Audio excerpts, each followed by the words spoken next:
welcome to our audience and welcome back to our panelists, Nancy and Jason. Good to have you here. Before we get started, let's level set by recapping all that's happened since our last discussion in early February, and there was a lot that has happened since February. So first, on February 24th, Russia invaded Ukraine. While this was thought of as a possibility at the time we last met, I don't think many expected the war to rage on as long as it has. Then in March, on the 16th, the Federal Reserve raised rates 25 basis points as expected.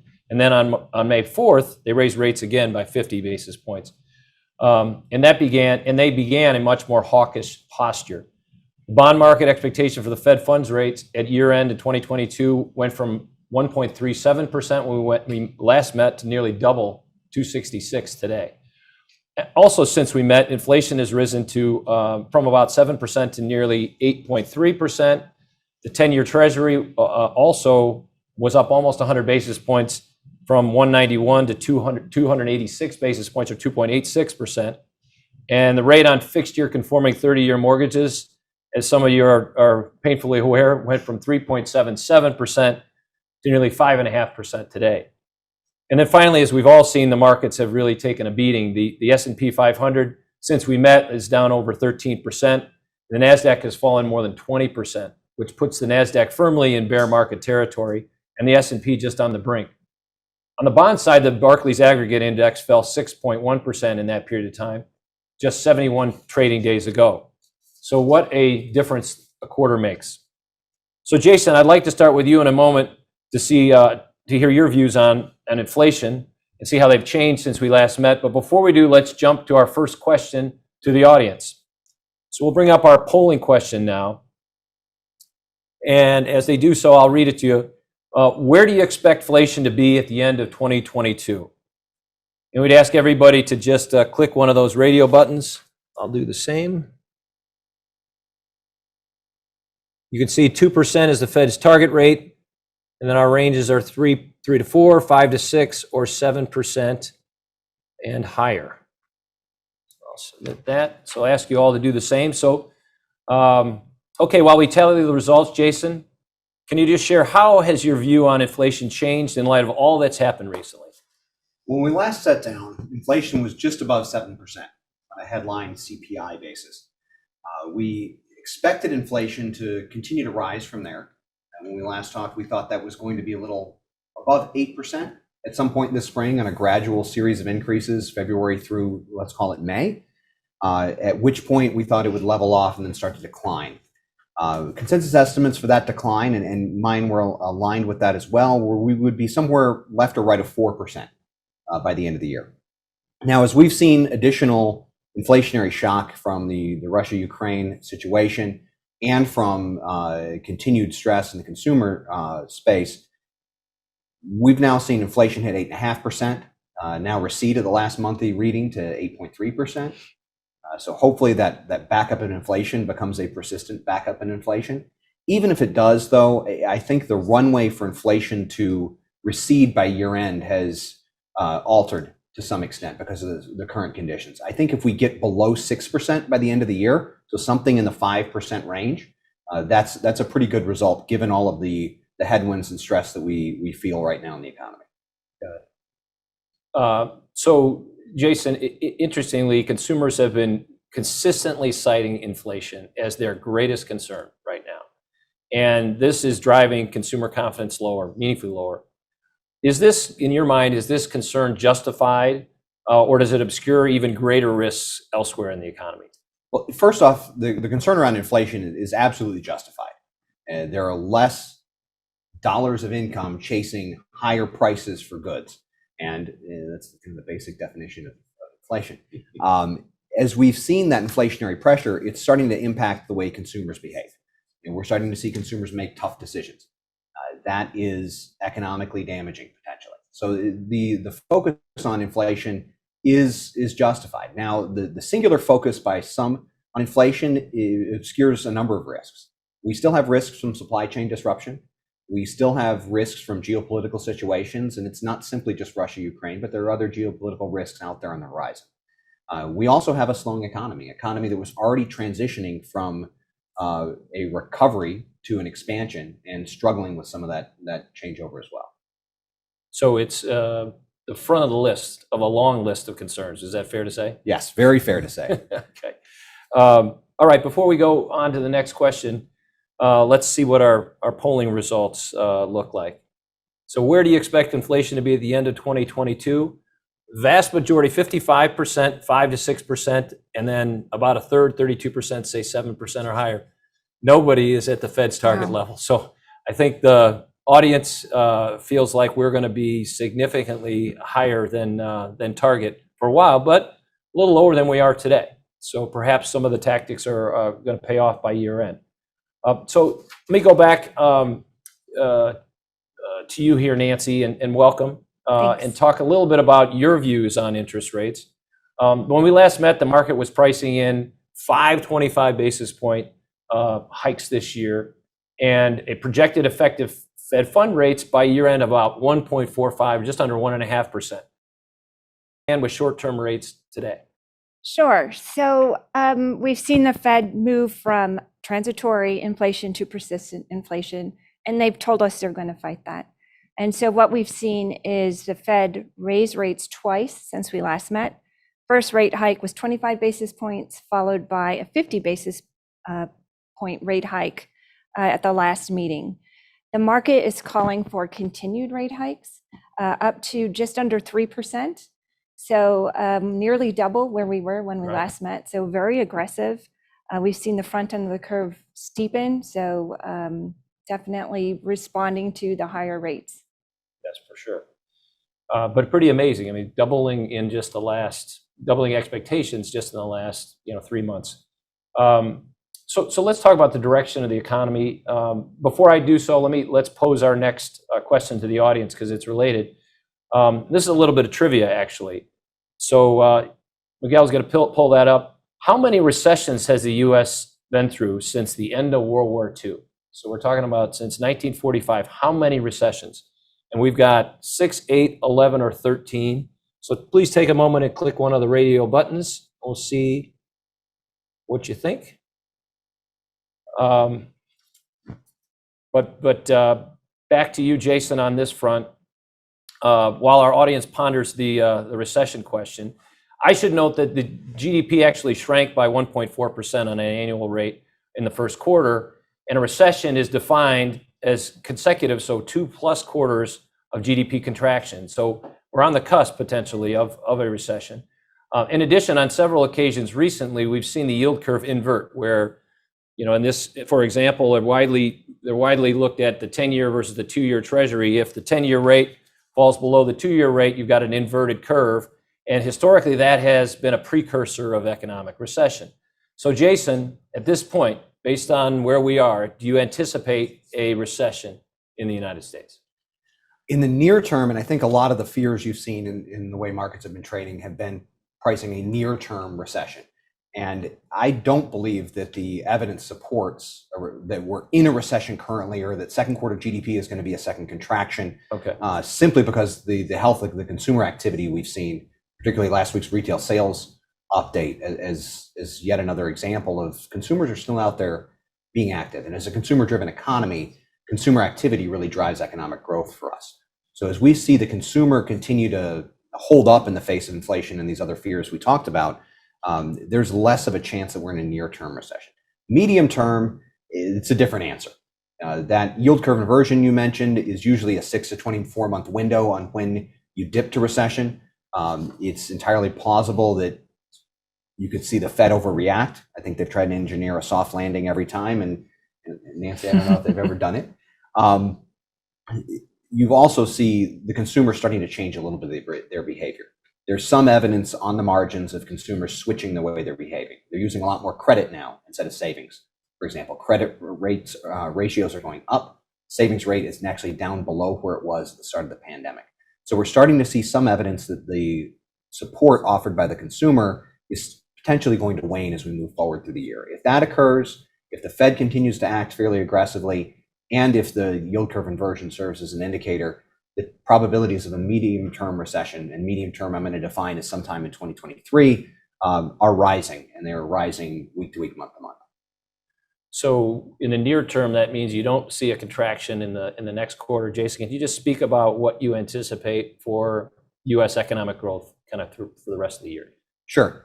For the full year, we saw consensus estimates as of last month somewhere in the mid 3% range. Let's call it 3.4 to 3.7%. Okay. I think that's pretty aggressive, and it's probably hanging on to expectations for greater than 4% growth that we had at the start of the year.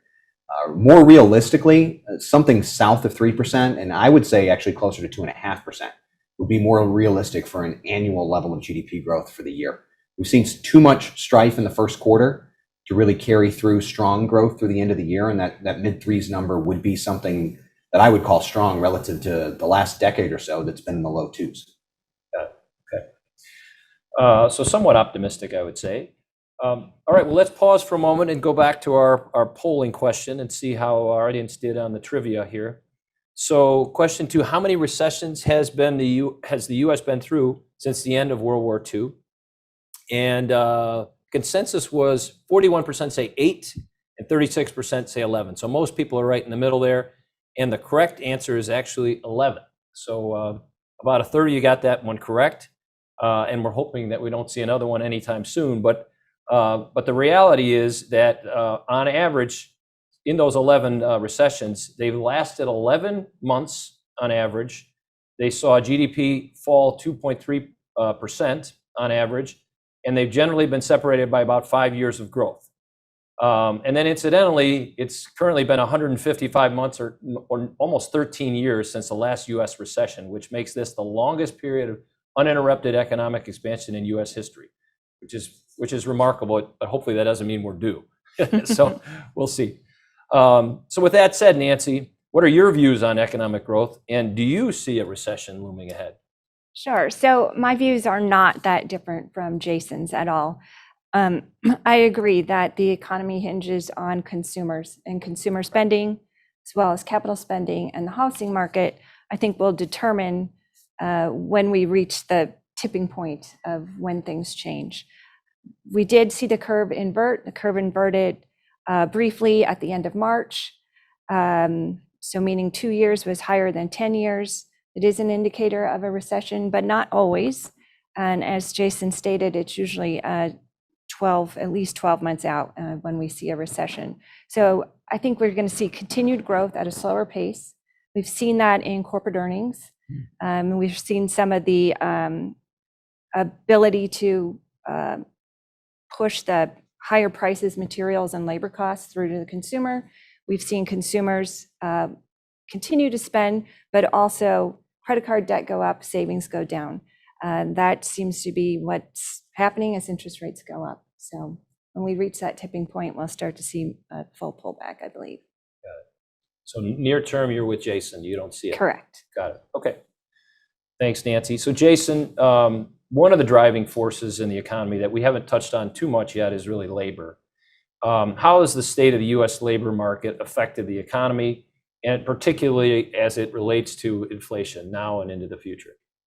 So in unemployment, which is our first usual stop in the plethora of statistics about the labor market, is effectively back to where it was pre-pandemic, Right. 3.6 versus 3.5%. We talked last time about the changes in labor force participation.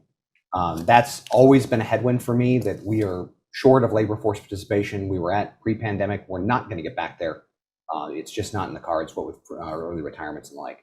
The more illustrative statistics is probably what you're looking at now on your screen, and that's the differences in the job openings, hires, and quits rates. We've seen record quits since September, this great resignation that gets written about quite a bit in the media. Americans are quitting their jobs at a faster rate than we've seen them quit before. We've also seen record levels of job openings, and that number of job openings that continue to go unfilled continues to stress American businesses. Interesting to me, if we took and forecast the rate of growth in job openings that we saw from 2014 through the midpoint of 2019, from that point in 2019 forward, we're actually nearly at 11 million job openings on its own, growing at the rate it was growing for the prior 5 years. That's important to understand, that this issue of job openings is not a new one in a post-pandemic world. It's been a building issue in the American economy for quite some time. So the solution for businesses is going to have to be stop throwing people at the productive problem and find more efficient ways to produce goods and services as a way to both create more bottom line, top line economic growth, but also to solve this overhang of labor force unavailability that they find themselves in. Right.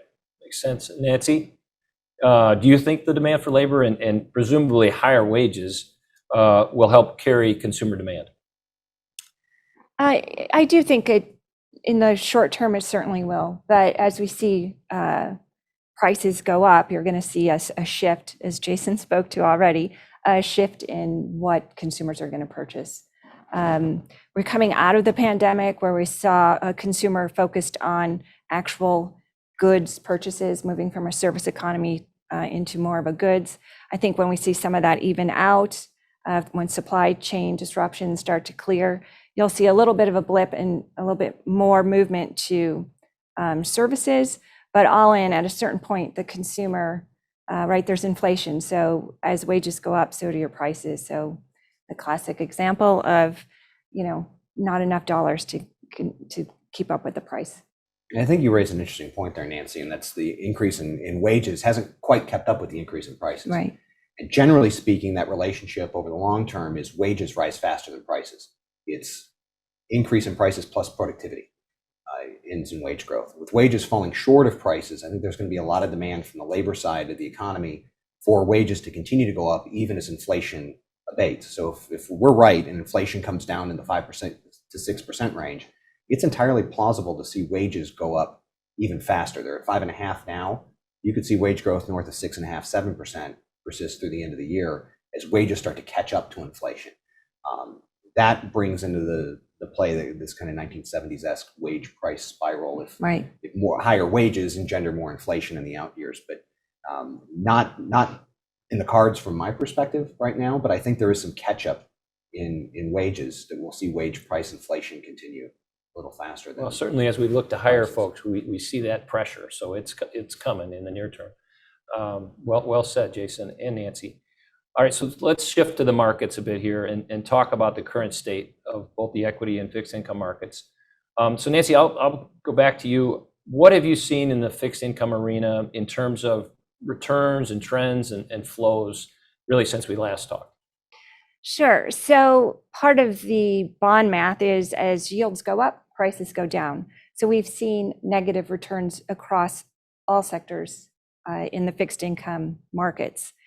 This is, again, just simply bond math. However, we've seen it at a magnitude that we haven't seen in 50, 90 years.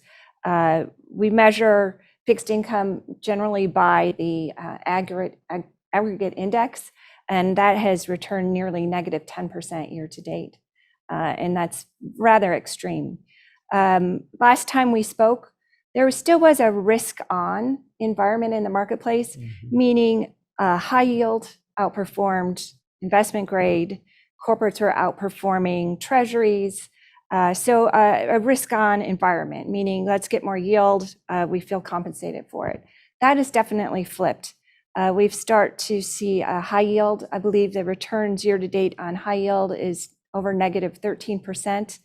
High yield is a shorter duration sector. So it is, not only is the economy underperforms, may they be under more pressure, but they also have more exposure to the front end of the curve, which is where we've seen interest rates go up. So we've seen underperformance there versus going up in credit in corporates. Within corporates, the triple Bs have underperformed single As and double As, et cetera. Munis have performed relatively well. Mortgage market also performed well compared to credit risk, a bit of a surprise because obviously mortgages are directly related to higher interest rates, but have seen, again, in a risk-off environment, mortgages which are agency rated perform a little bit better here. Yeah, and to that risk-off point, I think in the last even just week or so, you've seen a little bit of a treasury rally as more dollars have come there, and therefore prices have gone up a bit, and yields have come down a little bit, certainly at the 10-year. Yeah, as people come out of the equity market, Yes. we've seen them come back into a fixed income market and seeing treasuries, actually seeing treasury yields come down a little bit in the past week. Yeah, for sure. And some of that may be driven, Jason, to the equity markets as we've seen volatility and losses of late. And let's go to the audience before we go to Jason on this. And our third polling question, which is up on the screen now. The S&P 500 is down. After today, it's probably closer to 18% year to date. How do you expect in the audience the S&P will finish the year? So we've got categories of up over 10%, 0 to 10, 0 to -10 on the downside, -10 to 20, or more than 20 down. So let me answer that as well. We've talked about the S&P, but the NASDAQ is down even more than 20% with a lot heavy tech makeup there, and then small caps are down similarly. What is driving the most recent sort of sell-off, if you will, in the equity markets? Well, the year-to-date movements in the equity markets have been driven by two main factors, and we're going to put aside the Russia-Ukraine invasion that was about a 5-day disruption. Okay. If you look at what the market was driven by. We carried over from the tail end of 2021 a valuation reset, if you will. Traditional value-based sectors that had not traded as highly as growth-oriented stocks, it started to perform better. Some of these growth stocks had fallen under pressure. As we started to see investors pay a lot more attention to the fundamentals of earnings reports as opposed to a rising tide that was lifting all boats like early in 2021, we started to see this valuation reset. And that has continued to drive some of the market dynamic for much of this year. For example, value stocks continue to outperform growth stocks significantly. Thus, your difference between the S&P, which is really a combination of both value and growth stocks, and the NASDAQ, which is highly growth biased. The other driving factor is something Nancy mentioned, and that's the shift to a risk-off environment. We did start the year more risk-on. You saw maybe a little bit better performance in some of the riskier sectors on a relative basis, surprising for a falling market to an extent. But as we've moved through this year, and we had put out a piece around the Russia-Ukraine invasion, that the market was going to return to its influences within a week to 3 weeks after the invasion. We saw that, and we've seen that persist now, this risk-off trade. This risk-off trade we have seen, and the dynamic is actually encouraging. It's a bit of a silver lining for me, that last week we saw a fairly large pullback in the equity market on Wednesday, pretty volatile day in the market. During that day, you saw bond total return up. The aggregate index that Nancy mentioned was up on Wednesday. That's a normal dynamic. Bonds are that safe ballast in investing portfolios. We've also seen areas of the market that perform well in these type of environments, like commodities and infrastructure, continue to perform well during this turmoil. So this risk-off environment is a little bit of a silver lining for us. If we've properly positioned portfolios, you're well prepared for this type of environment as opposed to one that's a little bit more scattershot around the February invasion. Yeah.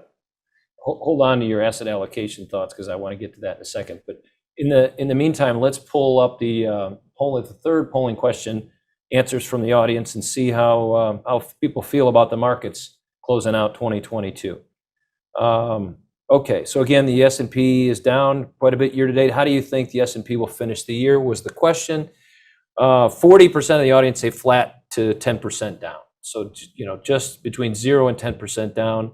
Then it's pretty balanced between flat to up 10% and down 10 to 20. Not a lot of people think up over 10%, only 3% of the audience, and down over 20% is only 7%. So if we're there already, it sounds like people foresee a little bit of improvement, or maybe we just have a lot of optimism. Or they watching. hope. Yeah, but it's only May, Jason. So we've got some months ahead of us in 2022.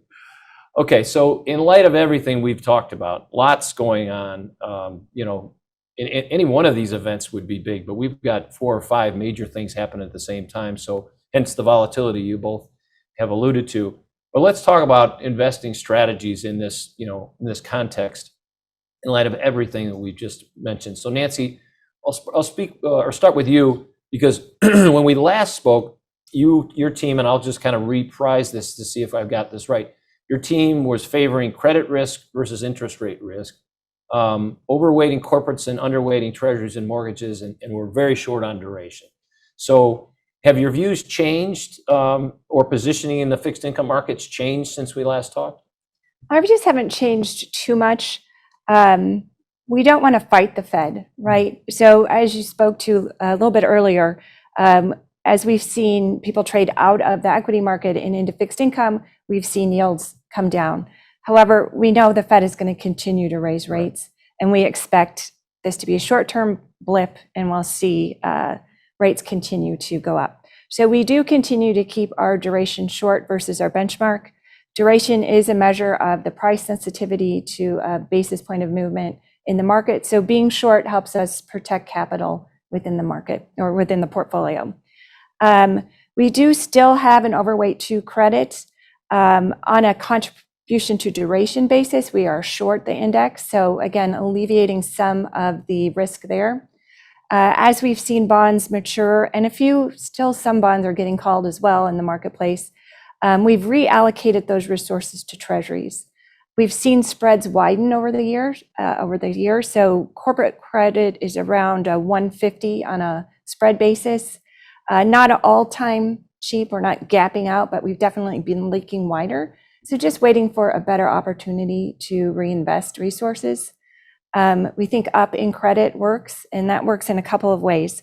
It works by investing in, obviously, treasuries, municipals, and mortgages, as well as saying not triple B corporates, but single A and double A. You're able to capture very nice yields. So selectively moving into a little bit of spread product away from corporates there, or triple B corporates at least. So high quality corporates, munis, et cetera. Yes, great recap, yes. Great, okay.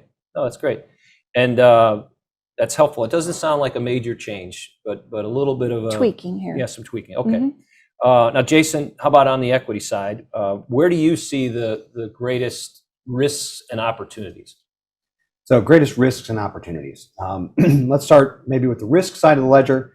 From a risk perspective, we've intraday on the S&P 500 entered bear market territory as of last Friday, from January 3rd through the midpoint of last Friday, even though it closed up for the week. And if you're measuring by closings, we're not quite there. It's close enough for me.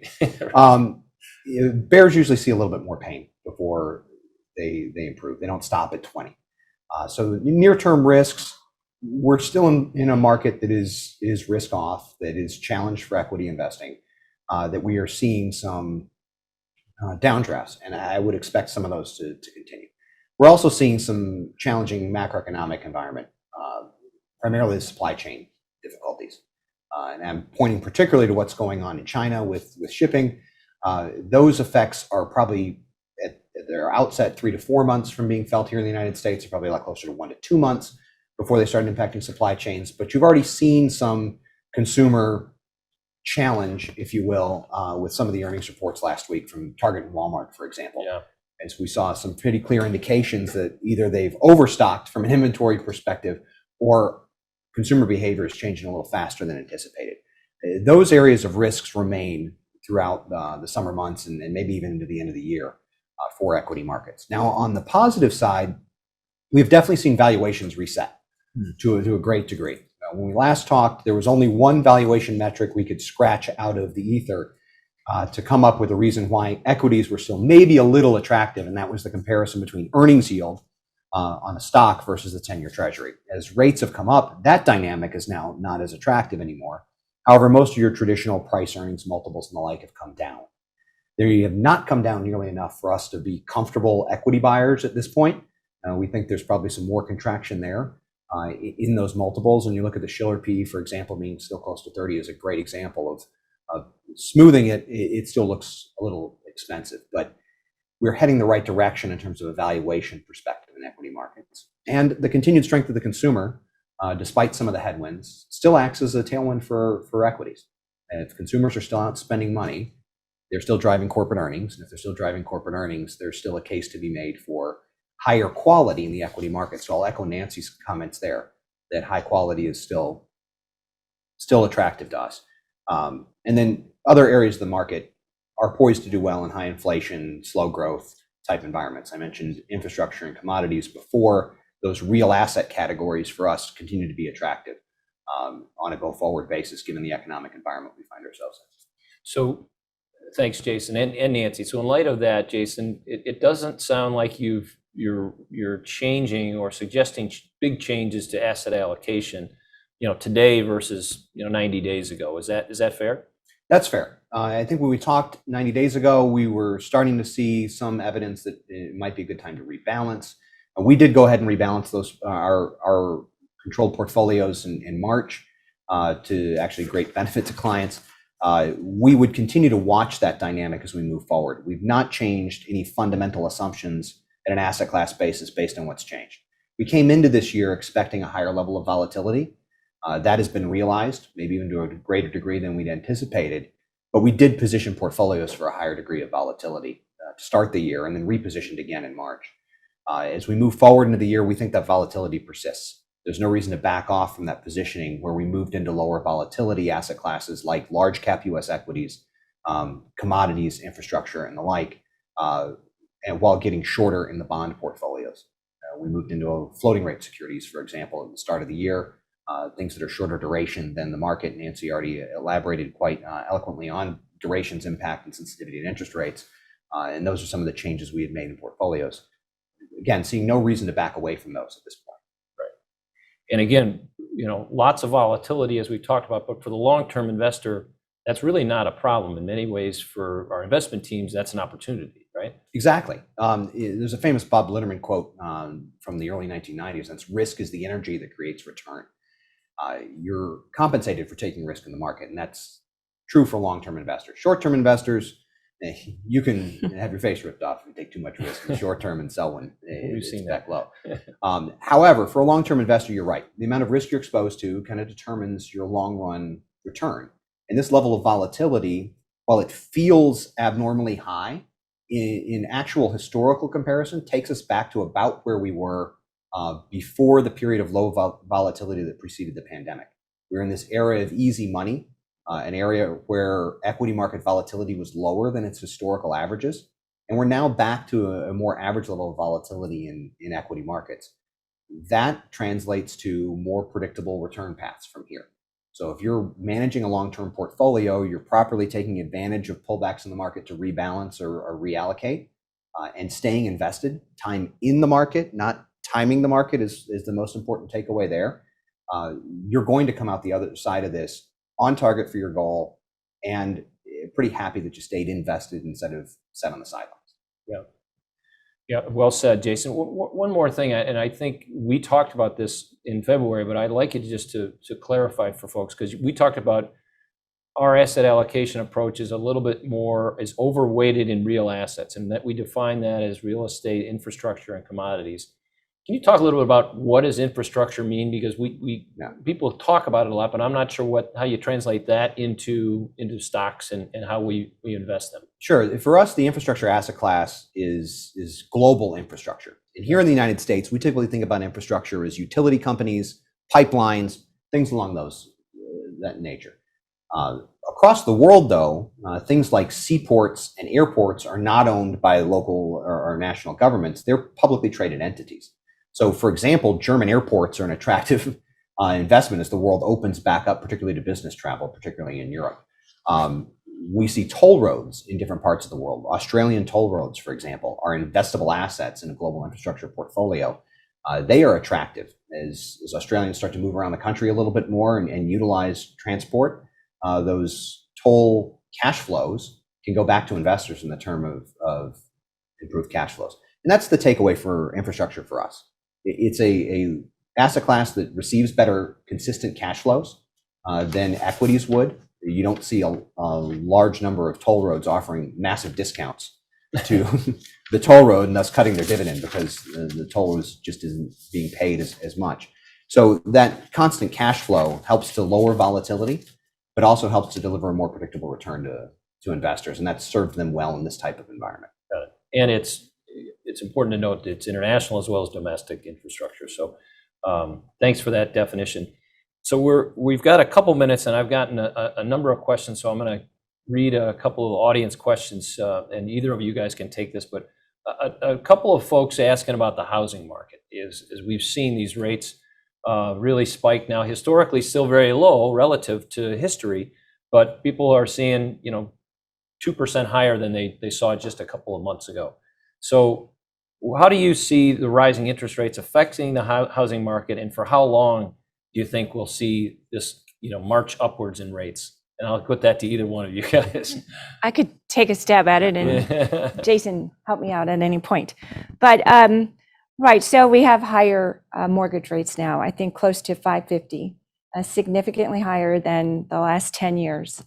We've also had supply issues. Right. So our inventory of new homes is relatively low. When interest rates go up, home price appreciation decelerates. So people may be less incentivized to move out of their homes, which would, if you were going to move out of your home, there's a little bit more inventory available, but less incentivized to move out of their home because their new home is going to have a mortgage with a higher interest rate. Correct. Yep. So I think you will see a slowdown in the housing market itself. The consumer also just doesn't have the supply out there like we had in previous economic cycles. So I would expect a bit of a slowdown in the mortgage market. I'd agree, broadly speaking, for the housing market. We've seen our second consecutive month just released here in the last 24 hours, new home sales pulling back by more than a double-digit percentage. So we're not seeing that activity there in the new home end of the market. We also saw builder confidence start to erode in the last week, where that had reached record levels at the end of 2020. We've seen that recede pretty consistently in 6 of the last 8 months, with the most oft-cited area of concern, sales 6 months or further out into the future for builders. If builders are starting to get worried about their ability to sell new homes, they're not going to build as many new homes. They're also still dealing with a lot of supply chain issues.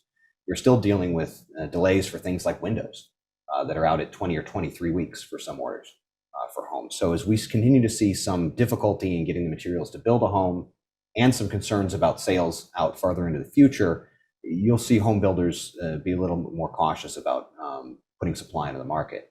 Now, the silver lining is supply was already pretty low. So in terms of price support, if supply remains low and there's not a bolt from the blue to improve supply, there's still a demand backlog. There are still plenty of people that were outbid 6, 7, 8 times on different houses that would still like to get into a home. And if a mortgage in the 550 range isn't disruptive for them, they're probably still going to be there in terms of demand. And we have to remember that before this easy money post 08, 09 level of interest rates, a 5.5% mortgage is not a really high rate for a mortgage for a 30-year borrower. Yeah, and there was another related question, Jason, and I agree with you on the historical comparison. So to both of you, some folks have been comparing, today's environment to maybe where we were in the 70s, and where we had, double-digit interest rates and therefore mortgage rates. Do you foresee that in the near term? We went from 3-something to 5-something mortgages. I mean, are we talking about high single digits here in the foreseeable future, or higher? Or in light of where we see the economy and look at the yield curve, what are your thoughts there? First off, let's take the boogeyman off the table. And I don't foresee a 1970s type triple stair step up in inflation fueled by all sorts of commodity shortages and wage price spirals, with the need for the Fed, as the Volcker Fed did, to push rates to nearly 20% to combat inflation. We're not there right now from a underlying macroeconomic perspective. There are a lot of things that exist in terms of consumer confidence that poke holes in that theory. It looks a lot more to me like the post-World War II period, where you did see higher levels of inflation, you did see higher levels of consumer demand and supply chain issues coming out of a war footing. And it really took the economy several years to get back onto a stable footing for growth going forward. That looks like the better historical comparison for me. Now, where rates get to, and Nancy, that might be more of a bond market expert question. Punt. Punt, please, punt. Don't put me on record. Yeah. I'll throw one out there after Nancy talks. Well, I think if you read the tea leaves or you look at the yield curve, right, we see the front of the curve is definitely steeper. We have a 2-year steepest point of the curve. So that's where Fed policy is really reflected. When you go out longer on that curve, you see the curve flatten. And that's an expression of where the market believes growth is going. If the market thought growth was going to jet forward, you would see a steeper curve all the way out to 30 years. Instead, we see a flatter curve, indicating that we don't see growth continuing into infinity, in the next 30 years. So I don't see the need at all for a double-digit situation here. I think the Fed is going to fight it aggressively, but I believe in what the market is pricing is likely correct. So let's land somewhere around 3%. I'll throw that number out there. But, that would be a good number. And to your point, the bond market has always been a better predictor of the future than the equity markets. I think that's fair to say. Or consumer surveys, yeah. Or consumer surveys. Even better. You want to throw a number out, Jason, or no? I like Nancy's 3% number if we're talking about Fed rates. If we're talking about mortgages, it's really tough to see mortgages in the current environment, based on what's already priced in, get too far north of 7%. That would be sort of the upper bound for me, if we talk about mortgages in the near to medium term. Yep. Good. That sounds better than double digits. One question is kind of related, and I'd be very curious to your answers. One of our audience members asked, it appears our economic decline is government-induced rather than a normal business cycle. So he has a further question, but first, what's your reaction to that? Would you agree with that, Jason? I'd agree and disagree in maybe equal parts. Is this macroeconomic environment we find ourselves in influenced to a great degree by government action? Absolutely. And we saw a significant amount of stimulus injected in the American economy in a very, very short period of time. I've talked before the amount of monetary stimulus, so putting the fiscal stimulus, the checks to consumers, unemployment benefits, tax credits and the like, put that aside, just the monetary stimulus of $4 trillion of Fed balance sheet inflation occurred in a period of less than 6 months. In 08-09, it took the Fed nearly 6 years to increase the balance sheet by $4 trillion as they bid up bonds or bought bonds. So that monetary injection needs to be unwound, for one. And then on top of it, you had trillions of dollars of fiscal stimulus injected. You put that much money into a system, again, more money chasing fewer goods, you're going to generate inflation. And the inflationary environment we find ourselves in is absolutely a creation of our own making. Now, right decision, wrong decision, I'm not here to pass judgment on that necessarily. If we didn't do that, we wouldn't have recovered as quickly as we recovered. So you traded inflation for a faster recovery. You look at what has happened in much of Northern Europe, they've had a slower recovery, but lower levels of inflation. Why? Because they didn't inject nearly as much money on a per capita basis as we did. So that's where I kind of would agree with the government piece. I disagree that it's been a long time. Tom, you pointed it out, that this is the longest economic expansion we've seen in the post-war period on record. And we are well overdue for a cyclical recession. We've seen an event-driven 2-month recession that didn't meet the two consecutive quarters definition in 2020. We saw a structural recession emerge in 08-09, where the bursting of the real estate bubble, the bursting of the easy credit bubble really came to roost in terms of an economic recession. But we haven't seen a true cyclical recession in quite some time. And there, we are more than overdue for a business cycle induced type recession. Great answer, great question. Second part of the question is, what could I or my financial advisor be doing right now to minimize the losses that I've been incurring?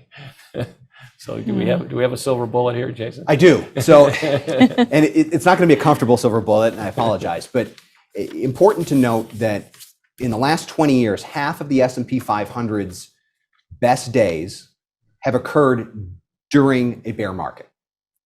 So selling at this point and walking away from the market, in effect, locking in your losses, you're going to miss big up days. And those big up days are going to have more to do with your ability to recover from the losses you've already experienced than any losses you'll incur from here forward. If we look at the difference between bear markets and bull markets, bulls last 3 times longer than bear markets do. And returns in bull markets are nearly 4 to 5 times what returns are to the negative side in bear markets. So if you look at that dynamic, the time in the market instead of timing the market, and I'll go back to that axiom, is the right move, particularly if you've already experienced the losses. If you already ate the losses, you should be there for the gains and the recovery that follows. Great advice. Nancy, Jason, thank you. We're out of time for today. I want to thank everyone for joining us on the call. A recording and transcript of today's event will be made available very shortly. And in the meantime, you can follow Jason Turner's thinking on the economy by reading his weekly market update, which you can see by following Wintrust Wealth Management on LinkedIn or requesting your Wintrust relationship manager to send you the market update via email. Thanks again to Jason, Nancy, and everyone on the Zoom call today. Have a great rest of the week and a nice Memorial Day weekend. Take care.